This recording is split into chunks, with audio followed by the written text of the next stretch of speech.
ओम नमो नारायण। हरे कृष्ण। सच ही कहा गया है कि भगवान अपने भक्तों के वश में ही रहते हैं। वे सिंहासन पर विराजमान होकर नहीं, बल्कि भक्त के हृदय में बसकर राज करते हैं। जब कोई भक्त निष्काम भाव से, श्रद्धा और प्रेम से उनका स्मरण करता है, तब भगवान अपनी महिमा, अपने नियम और अपनी मर्यादा तक भूल जाते हैं। वे स्वयं को छोटा कर लेते हैं, लेकिन भक्त के विश्वास को कभी छोटा नहीं होने देते। भक्त की पुकार पर भगवान कभी बालक बनकर गोद में आ जाते हैं, कभी मित्र बनकर कंधे से कंधा मिलाकर चलते हैं, कभी सेवक बनकर चरण दबाते हैं, तो कभी रक्षक बनकर हर संकट से उबार लेते हैं। भगवान ने हर बार यही सिद्ध किया कि भक्ति से बड़ा कोई बल नहीं। इतिहास भी साक्षी है कि प्रहलाद के लिए भगवान को चाहे खंबे से प्रकट होना पड़े, द्रौपदी की लाज बचाने के लिए अनंत वस्त्र बनना पड़े, या सुदामा के सूखे चावल को महल और वैभव में बदल देना पड़े, तब भी वे पीछे नहीं हटते। और भगवान की लीलाएं केवल चमत्कार नहीं होती, वे भक्त के विश्वास की परीक्षा भी होती हैं। कभी वे देर से आते हैं ताकि भक्त का धैर्य और गहरा हो, कभी कभी कष्ट भी देते हैं ताकि विश्वास अडिग हो जाए, और फिर अंत में ऐसी कृपा करते हैं कि भक्त का जीवन ही बदल जाता है। तो आइए आज जया एकादशी से पहले आपको एक ऐसे ही भक्त का प्रेरक प्रसंग सुनाते हैं। एक बहुत ही सच्ची और अद्भुत घटना, जिसे आप सब भी ध्यान, भक्तिभाव और पूर्ण समर्पण के साथ पूरा सुनिएगा। एक बार की बात है, किसी गांव में एक चरवाहा रहता था। वो दूसरे लोगों के पशु एकत्र करके जंगल में ले जाकर चराता, दिन भर उनकी देखभाल करता और शाम के समय सबके पशु उनकी पशुशालाओं में पहुंचा देता। इस काम के बदले जो भी अनाज या पैसे उसको मिलते, उससे वह अपने परिवार का पालन पोषण करता था।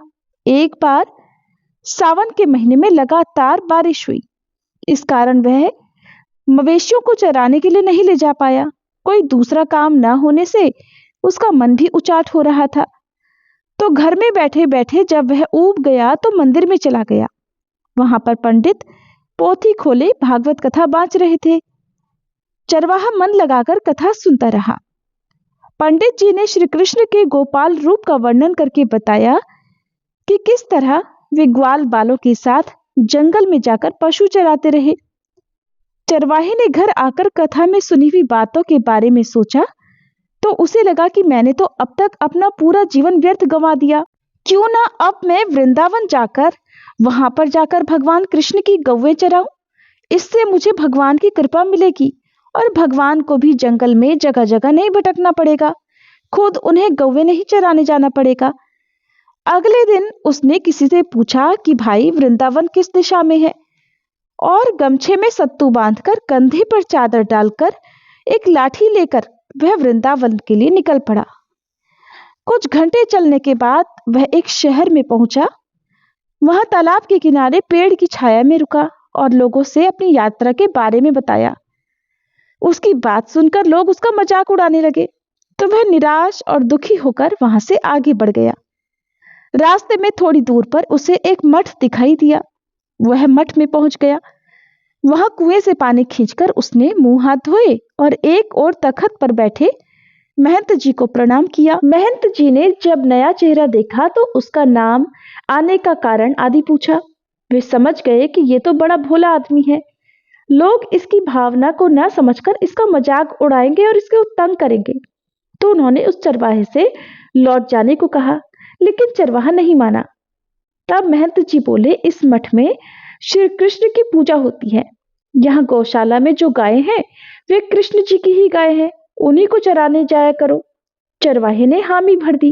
वह तैयार हो गया।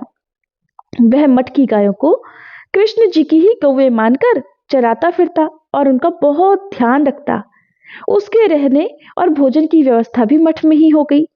एक दिन की बात है, मठ में भंडारा था। चरवाहे ने जाते समय भोजन पाया तो महंत जी कहने लगे कि तुम गौवें लेकर चराने चले जाओ, मैं किसी के हाथों तुम्हारा भोजन वहीं भिजवा दूंगा। चरवाहा महंत जी का कहना मानकर गौओं को लेकर जंगल में चला गया। मठ में उस दिन बहुत सारे भक्त आए।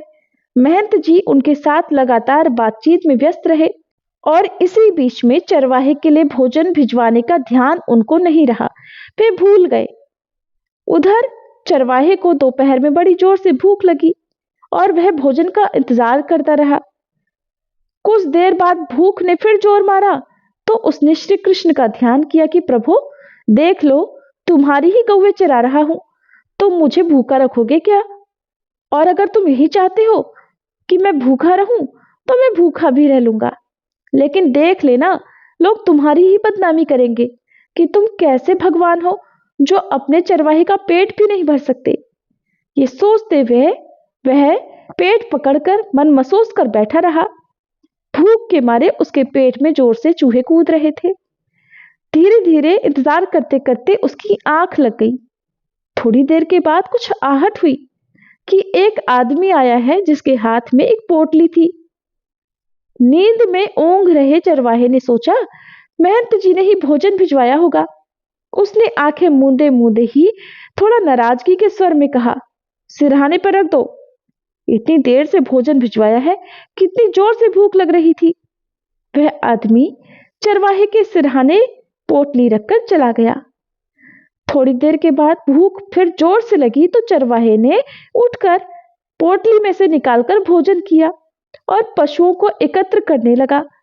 शाम होने पर वह हर दिन की तरह पशुओं के साथ हाथ में थैला लिए मठ में पहुंचा। जब महंत जी ने उसे देखा तो उन्हें याद आया कि अरे, आज तो भंडारा था और इसके लिए तो मुझे भोजन भिजवाना था, मैं तो भूल गया और ये बेचारा तो भूखा रह गया। उन्होंने अपनी भूल पर पछताते हुए चरवाहे से कहा, बेटा, कामकाज में फंसकर आज तो मैं भोजन भिजवाना ही भूल गया, अब जल्दी से आओ, हाथ मुंह धोकर पहले प्रसाद पालो। चरवाहे ने सुना तो कहने लगा, महाराज कैसी बातें कर रहे हो, आपने भोजन भिजवा तो दिया था और आज तो भोजन बड़ा ही स्वादिष्ट था, मैंने तो खूब जी भरकर जीमा। महंत जी को लगा ये नाराजगी में झूठ कह रहा है, ताना दे रहा है, तो उन्होंने पूछा, अच्छा भोजन किसमें था? चरवाहे ने वह पोटली दे दी। महंत जी ने पोटली खोलकर देखा तो भगवान को पहनाए गए अंग वस्त्र में वही बर्तन थे जिनमें वे भगवान को भोग लगाते थे। दौड़कर मंदिर में जाकर देखा तो मंदिर में जिन बर्तनों में भोग लगाया गया था, अब ना तो वे बर्तन वहां थे और ना ही वे अंग वस्त्र वहां थे। महंत जी की बुद्धि चकरा गई। थोड़ी देर तो सोचते रहे, फिर बात उनको समझ में आ गई। महंत जी आसन छोड़कर दौड़ पड़े और चरवाहे के पैरों में गिर गए। चरवाहा कुछ समझ ही नहीं पाया, हक्का बक्का रह गया कि अचानक महंत जी को ये क्या हो गया। तो वह महंत जी को उठाते हुए बोला, महाराज हमें पाप लगा है, आप ठहरे ब्राह्मण, तिस पर महंत, और मुझे तो आप अपने चरणों की धूल दे दो, आप मेरे पैरों में क्यों गिर रहे हो? महंत और चरवाहा एक दूसरे के पैर छूने की कोशिश कर रहे थे। महंत जी चरवाहे के पैर छूने का प्रयास करते और ये देखकर चरवाहा बिदक कर महंत जी के पैर पकड़ने की कोशिश करता। ये सब एक दूसरे को कोशिश करते देखकर पास खड़े बच्चे ताली बजाकर नाचने लगे। महंत जी ने चरवाहे से कहा, भाई मैं तो मेहनत ही करता रह गया, लेकिन आज तक प्रभु की झलक तक नहीं देख पाया, और तुम तो धन्य हो और धन्य है तुम्हारी भक्ति, जिसके वश में स्वयं त्रिलोकीनाथ अपना नैवेद्य लेकर तुम्हें पवाने आ गए। महंत जी ने चरवाहे को अब भगवान की पूजा आदि का कार्य सौंप दिया और खुद गौवें चराने जाने लगे। सोचा कि कभी तो मुझे भी भगवान दर्शन देंगे, और कहते हैं ना कि भगत के बस में है भगवान, तो चरवाहे के साथ ऐसी ही अद्भुत लीला घटित हुई थी। सभी प्रेम से बोलिए बाल गोपाल की जय। प्रिय श्रोताओं, अब आप सभी अपने नेत्र बंद कीजिए और मन के भीतर एक दिव्य दृश्य की मानसिक कल्पना कीजिए। कल्पना कीजिए हस्तिनापुर के भव्य महल की, सुनहरी शिखर, रत्न जटित स्तंभ, सुगंधित पुष्पों से सजी हुई राजसभा, और वहां एक अलौकिक शांति व्याप्त है, क्योंकि आज इस महल में स्वयं द्वारकाधीश श्री कृष्ण पधारे हैं। राजसभा के मध्य धर्मराज युधिष्ठिर विनम्र भाव से बैठे हुए हैं। उनके मुख पर जिज्ञासा है, हृदय में श्रद्धा है और नेत्रों में एक ही प्रश्न कि हे प्रभु, वह कौन सा व्रत है जो मनुष्य को पापों से मुक्त कर भगवान की कृपा का पात्र बना देता है। तभी श्री कृष्ण मंद मुस्कान के साथ अपनी करुणामयी दृष्टि धर्मराज पर डालते हैं। उनकी वाणी में गंगा से पवित्रता है, नेत्रों में करुणा का अथाह सागर और मुखमंडल पर दिव्य तेज। श्री कृष्ण कहते हैं, राजन, आज मैं तुम्हें जिस एकादशी का रहस्य बताने जा रहा हूं, वह केवल श्री विष्णु को ही नहीं बल्कि देवी लक्ष्मी जी को भी अत्यंत प्रिय है। ये एकादशी भोग और मोक्ष दोनों का ही द्वार खोल देती है। सभा में मौन छा जाता है। देवताओं के कान भी मानो वहीं ठहर जाते हैं। श्री कृष्ण आगे कहते हैं, राजन, इस पावन व्रत का नाम है जया एकादशी। ये साधारण एकादशी नहीं है, ये वो तिथि है जिसमें स्वयं देवी लक्ष्मी जी का स्वरूप समाया हुआ है। इस दिन किया गया व्रत दरिद्रता का नाश करता है, पापों को भस्म करता है और जीवन में विजय, सुख, समृद्धि और सौभाग्य प्रदान करता है। हे राजन, जिस प्रकार देवी लक्ष्मी श्री विष्णु जी के वक्ष स्थल पर सदा विराजमान रहती हैं, उसी प्रकार जया एकादशी भक्त के जीवन में स्थायी होकर सुख समृद्धि का वास करा देती है। जो भी श्रद्धा से इस व्रत को करता है और कथा को सुनता है, उसके जीवन में कभी भी अभाव, भय या पराजय टिक नहीं पाती। इसलिए इसे जय कहा गया है, क्योंकि यह व्रत हर परिस्थिति में भक्त को विजय ही दिलाता है। धर्मराज युधिष्ठिर ने फिर विनय पूर्वक पूछा, हे श्री कृष्ण, हे मधुसूदन, कृपया अब इस व्रत के विधि विधान और इसके महात्म्य का भी वर्णन कीजिए। तब भगवान श्री कृष्ण ने कहा, हे राजन, माघ माह के शुक्ल पक्ष की एकादशी को जया एकादशी कहते हैं। इस एकादशी के उपवास से मनुष्य भूत प्रेत पिशाच आदि की योनि से छूट जाता है। अतः इस एकादशी के उपवास को विधि अनुसार करना चाहिए। अब तुमसे जया एकादशी के व्रत की कथा कहता हूँ, ध्यान पूर्वक श्रवण करो। एक बार देवताओं के राजा इंद्र नंदन वन में भ्रमण कर रहे थे। चारों तरफ किसी उत्सव का सा माहौल था। गंधर्व गा रहे थे और गंधर्व कन्याएं नृत्य कर रही थीं। वहीं पुष्पवती नामक गंधर्व कन्या ने माल्यवान नामक गंधर्व को देखा और उस पर आसक्त होकर अपने हाव भाव से उसे रिझाने का प्रयास करने लगी। माल्यवान भी उस गंधर्व कन्या पर आसक्त होकर अपने गायन का सुरताल भूल गया, जिससे संगीत की लय टूट गई और संगीत का सारा आनंद बिगड़ गया। सभा में उपस्थित देवगणों को ये बहुत बुरा लगा। ये देखकर देवराज इंद्र भी रुष्ट हो गए। संगीत एक पवित्र साधना है और इस साधना को भ्रष्ट करना महापाप है। अतः क्रोधवश इंद्र ने पुष्पवती तथा माल्यवान को शाप दे दिया। कहा कि संगीत की साधना को अपवित्र करने वाले माल्यवान और पुष्पवती, तुमने देवी सरस्वती का घोर अपमान किया है, अतः तुम्हें मृत्युलोक में जाना होगा। गुरुजनों की सभा में असंयम और लज्जाजनक प्रदर्शन करके तुमने गुरुओं का भी अपमान किया है, इसलिए इंद्रलोक में तुम्हारा रहना अब वर्जित है। अब तुम अधम पिशाच असंयमी का सा जीवन बिताओगे। देवेंद्र का शाप सुनकर वे दोनों अत्यंत दुखी हुए और फिर हिमालय पर्वत पर पिशाच योनि में दुखपूर्वक जीवन यापन करने लगे। उन्हें गंध, रस, स्पर्श आदि का तनिक भी बोध नहीं होता था। वहीं उन्हें असहनीय दुख सहने पड़ रहे थे। रात दिन में उन्हें एक क्षण के लिए भी नींद नहीं आती थी। उस स्थान का वातावरण अत्यंत शीतल था, जिसके कारण उनके रोए खड़े हो जाते थे, हाथ पैर सुन्न पड़ जाते थे, दांत बजने लगते थे। एक दिन उस पिशाच ने अपनी पत्नी से कहा, न मालूम हमने पिछले जन्म में कौन से पाप किए हैं, जिसके कारण हमें इतनी दुखदाई ये पिशाच योनि प्राप्त हुई है, और इस पिशाच योनि से नरक के दुख सहना कहीं ज्यादा उत्तम होगा। इसी प्रकार के अनेकों विचार इस प्रकार कहते हुए वे अपने दिन बिताने लगे। भगवान की कृपा से एक बार माघ माह के शुक्ल पक्ष की जया एकादशी के दिन उन दोनों ने कुछ भी भोजन नहीं किया, न कोई पाप कर्म किया। उस दिन मात्र फल फूल खाकर ही दिन बिताया और महान दुख के साथ पीपल के वृक्ष के नीचे विश्राम करने लगे। उस दिन सूर्य भगवान अस्ताचल को जा रहे थे। वह रात इन दोनों ने एक दूसरे से सटकर बड़ी कठिनता से काटी।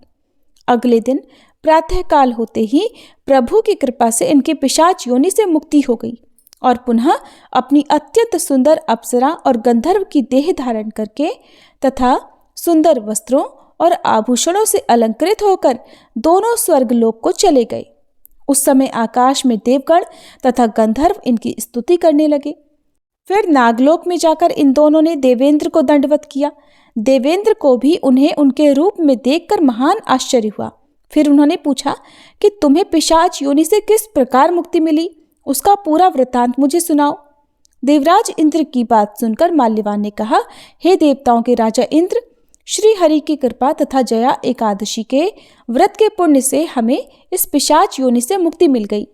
तब देवराज इंद्र ने कहा, हे माल्यवान, एकादशी व्रत करने से तथा भगवान श्री हरि की कृपा से तुम लोग पिशाच योनि को छोड़कर पवित्र हो गए हो, इसलिए हम लोगों के लिए भी वंदनीय हो गए हो। क्योंकि शिव भक्त और विष्णु भक्त हम देवताओं के वंदना करने योग्य हैं, अतः आप दोनों धन्य हैं। अब आप प्रसन्नता पूर्वक देवलोक में निवास कर सकते हैं। इस प्रकार कथा को विश्राम देते हुए भगवान श्री कृष्ण धर्मराज युधिष्ठिर से कहते हैं, हे राजन, इस जया एकादशी के उपवास से कुयोनि से सहज ही मुक्ति मिल जाती है। जो मनुष्य इस एकादशी का व्रत कर लेता है उसने मानो सभी तप यज्ञ दान कर लिए हैं। जो मनुष्य श्रद्धा पूर्वक जया एकादशी का व्रत करते हैं वे अवश्य ही सहस्त्रों वर्ष तक स्वर्ग में वास करते हैं। संगीत देवी सरस्वती का एक अलौकिक वरदान है। ये एक साधना है, एक विद्या है। इसमें पवित्रता अत्यंत आवश्यक है। फिर जिस सभा में अपने से बड़े गुरुजन आदि उपस्थित हों वहाँ प्राणी को संयम और मर्यादा को बनाए रखना चाहिए ताकि गुरुजनों का अपमान न हो, उनका सम्मान बना रहे। और गुरुजनों का अपमान करने वाला मनुष्य तो घोर नरक का भागी बनता है। इस प्रकार धर्मराज युधिष्ठिर को जया एकादशी व्रत की दिव्य कथा सुनाकर भगवान श्री कृष्ण वहीं अंतर्ध्यान हो गए। ये थी जया एकादशी व्रत कथा। सभी प्रेम से बोलिए श्री कृष्ण भगवान की जय। जया एकादशी की जय। श्रोताओं, अब सुनिए माँ लक्ष्मी जी की कथा और फिर आप सुनेंगे श्री लक्ष्मी अष्टकम स्तोत्र पाठ का हिंदी अनुवाद। एक गांव में एक बार एक साहूकार रहता था। उस साहूकार की एक पुत्री थी। वह हर दिन नियम से पीपल सींचने जाया करती। पीपल के वृक्ष में से हर दिन लक्ष्मी जी प्रकट होती थी और वह चली जाती। एक दिन लक्ष्मी जी ने साहूकार की बेटी से कहा, तू मेरी सहेली बन जा। लड़की ने कहा, मैं अपने पिता से पूछकर कल आऊंगी। साहूकार की बेटी ने घर जाकर अपने पिता को सारी बात कह दी। तब उसके पिताजी बोले, बेटी, वह तो लक्ष्मी जी हैं, अपने को और क्या चाहिए, तू लक्ष्मी जी की सहेली बन जा। दूसरे दिन वह लड़की फिर गई। तब लक्ष्मी जी पीपल के पेड़ से निकलकर आई और कहा, सहेली बन जा। तो लड़की ने कहा, बन जाऊंगी। और फिर इस तरह दोनों सहेलियां बन गई। लक्ष्मी जी ने उसको भोजन का न्योता दिया। घर आकर लड़की ने अपने माँ पिताजी से कहा कि मेरी सहेली ने मुझे भोजन का न्योता दिया है। तब पिता ने कहा कि सहेली के जीमने जइयों पर अपने घर को संभाल कर जाना।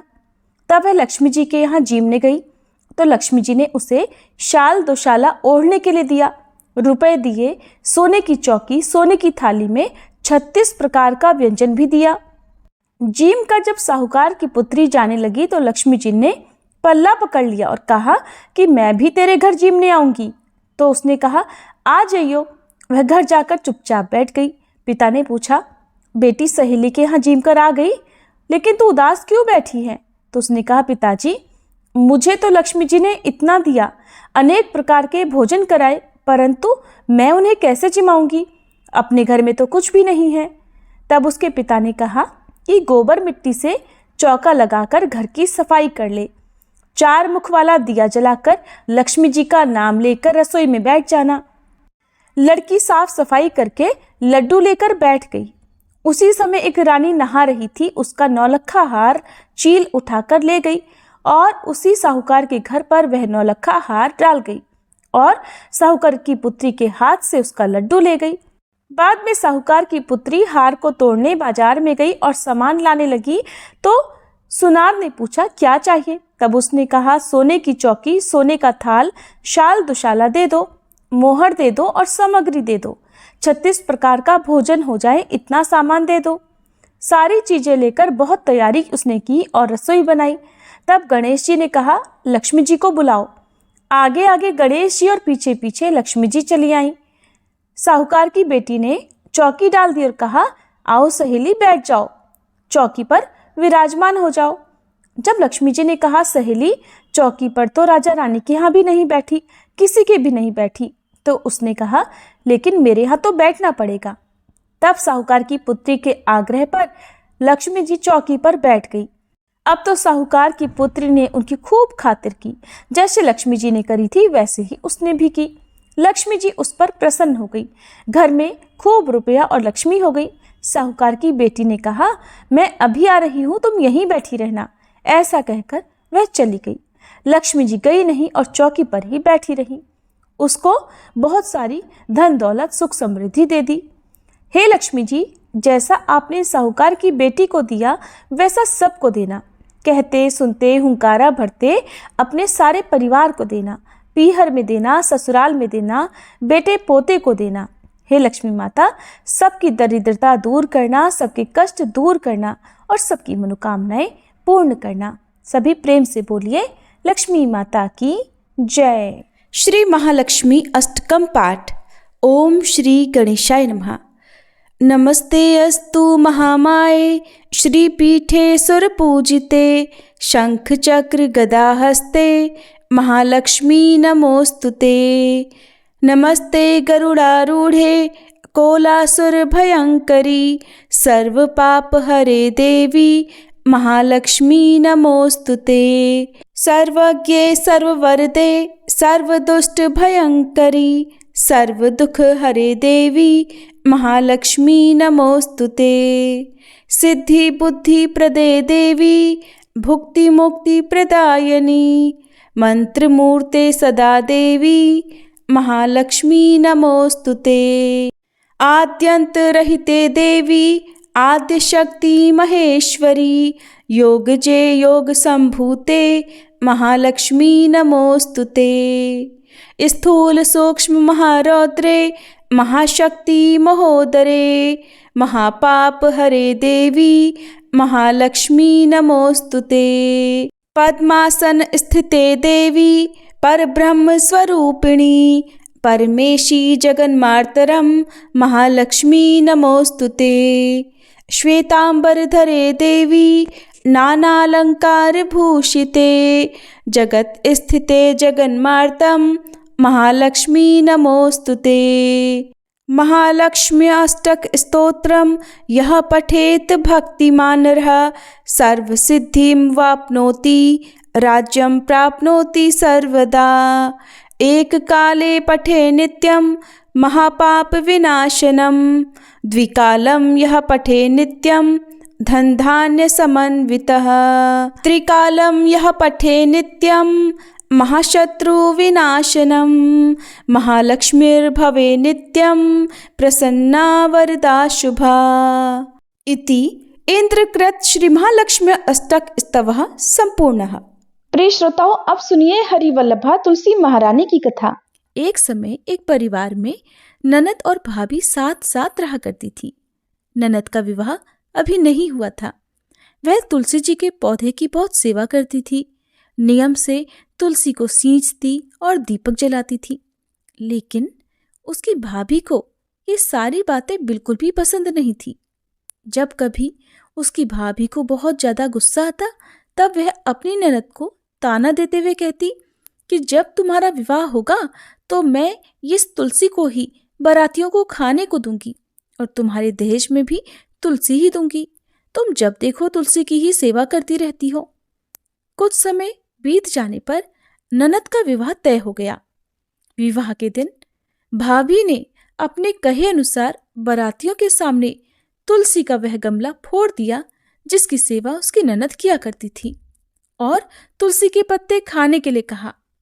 तुलसी जी की कृपा से वह फूटा हुआ गमला कई सारे स्वादिष्ट पकवानों में बदल गया। भाभी ने गहनों के नाम पर तुलसी की मंजरी से बने हुए गहने अपनी ननद को पहना दिए। देखते ही देखते तुलसी जी की मंजरी से बने वो गहने भी सुंदर सोने जवाहरात में बदल गए। इतना ही नहीं, भाभी ने मारे क्रोध के वस्त्रों के स्थान पर तुलसी का जनेऊ रख दिया और वह भी रेशमी और सुंदर वस्त्रों में बदल गया। अब जब ननद अपनी ससुराल में पहुंची तो ससुराल में तो उसके दहेज की बहुत प्रशंसा हुई। ये बात भाभी के कानों तक भी पहुंची। उसे बहुत आश्चर्य हुआ। उसने सोचा कि उसने तो ननद के गहने, कपड़े और जनेऊ तक तुलसी जी के ही रखे थे, तुलसी की मंजरी रखी थी। ये सब जानकर भाभी को बहुत आश्चर्य हुआ। अब उसे तुलसी की पूजा का महत्व समझ में आ गया। उस भाभी की भी एक लड़की थी। वह तब अपनी बेटी से कहने लगी कि बेटी, तुम भी तुलसी की सेवा किया करो, तुम्हें भी तुम्हारी बुआ की तरह फल मिलेगा। वह जबरदस्ती अपनी बेटी से तुलसी की सेवा करने को कहा करती, लेकिन लड़की का मन तो तुलसी की सेवा में लगता ही नहीं था। धीरे धीरे समय बीता। भाभी की लड़की बड़ी हो गई। अब उसके विवाह का समय आ गया। तब भाभी सोचने लगी कि जैसा व्यवहार मैंने अपनी ननद के साथ किया था, वैसे ही अब मैं अपनी बेटी के साथ भी करूंगी, तो ये भी गहनों से लद जाएगी और बारातियों को भी खाने में तरह तरह के पकवान मिलेंगे और ससुराल में भी इसे बहुत मान सम्मान मिलेगा। यही सोचकर भाभी बारातियों के सामने तुलसी का गमला फोड़ देती है, लेकिन इस बार गमले की मिट्टी मिट्टी ही रहती है। मंजरी और पत्ते भी अपने ही रूप में रहते हैं। जनेऊ ने भी अपना रूप नहीं बदला। और जब भाभी ने सभी बारातियों को खाने में तुलसी के पत्ते दिए, तो ये देखकर सभी लोग और बाराती भी भाभी की बुराई करने लगे। भाभी ने लालच में आकर अपनी बेटी के दहेज में भी तुलसी के पत्ते और मंजरी आदि रख दिए थे। जब बेटी अपनी ससुराल पहुंची तो वहां पर भी उसकी बुराई ही हुई। भाभी गुस्से के मारे कभी भी अपनी ननद को नहीं बुलाती थी। एक दिन भाई ने सोचा कि मेरी पत्नी तो मेरी बहन को बुलाती नहीं है, क्यों ना मैं ही अपनी बहन से मिलकर आऊं। ये सोचकर उसने अपनी पत्नी से कहा और कुछ उपहार अपनी बहन के लिए ले जाने की बात कही। तो भाभी ने थैले में ज्वार भरकर कह दिया कि ये लो, और कुछ नहीं है, तुम यही लेकर जाओ। तब भाई बहुत दुखी मन से अपनी बहन के पास चल दिया। रास्ते में वह सोचता रहा कि कोई भाई भला अपनी बहन के घर ज्वार कैसे लेकर जा सकता है। यही सोचकर वह एक गौशाला के पास रुक गया और ज्वार का वह थैला उसने एक गाय के सामने पलट दिया। तभी एक ग्वाले ने ये सब देख लिया। तब ग्वाले ने आकर भाई से कहा कि अरे, आप गाय के सामने ये हीरे मोती और सोना क्यों डाल रहे हो? इसे तो घास डालनी होती है। तब भाई ने देखा तो वह हैरान रह गया। फिर भाई ने ग्वाले को सारी बात बताई और धन लेकर खुशी खुशी अपनी बहन के घर चल दिया। दोनों भाई बहन एक दूसरे को देखकर बहुत प्रसन्न हो गए। तब बहन ने तुलसी माता से सच्चे मन से प्रार्थना की कि उसकी भाभी को सद्बुद्धि प्राप्त हो जाए और तुलसी माता की कृपा से उनके घर में सुख, समृद्धि और धन के भंडार भर जाएं।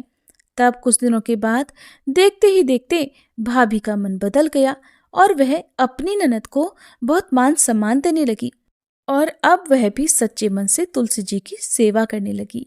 तुलसी माता की कृपा से उनके घर में सुख, समृद्धि के भंडार भर गए। उनके घर में अब कलह क्लेश नहीं होता था और सभी सुख से रहने लगे। प्रेम से बोलिए तुलसी माता की जय। तुलसी महारानी नमो नमो, हरि की पटरानी नमो नमो। तुलसी महारानी नमो नमो, धन तुलसी पूरण तप कीनो। शालिग्राम बनी पटरानी नमो नमो। तुलसी महारानी नमो नमो, हर की पटरानी नमो नमो। जाके पत्र मंजरी कोमल, श्रीपति कमल चरण लपटानी नमो नमो। तुलसी महारानी नमो नमो, हरि की पटरानी नमो नमो। कौन महीने बोई रानी तुलसा, कौन महीने हुई हरियाली नमो नमो। तुलसी महारानी नमो नमो, हर की पटरानी नमो नमो। कौन महीने हुई तेरी पूजा, कौन महीने हुई पटरानी नमो नमो। तुलसी महारानी नमो नमो।